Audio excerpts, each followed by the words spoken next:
Yasəmən sözünün qarşılığı olaraq bizə silakat sözü verilib. Yəni, bu sözdəki hər bir hərfi başqa bir hərflə əvəz ediblər və buna nəzərən sinif sözünün hansı sözlə əvəz olunduğunu tapmaq tələb olunur.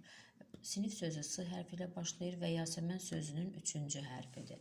Deməli, baxırıq burada digər qarşılıq verilən sözün 3-cü hərfi L-dır.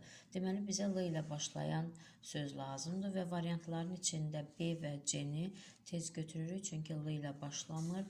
Y variantını da götürürük, çünki sinif sözünün 2-ci və 4-cü hərfləri eyni olduğundan burada fərqlidir və bu variantda çıxır. Qalırıq iki variantın arasında. Deməli, oxşardır, lakin son hərfinə baxsaq, bu sözdə K səsi Yasəmənin M səsini əvəz edib. Sinif sözündə M olmadığına görə A variantının üzərində dayanırıq, cavab Adır.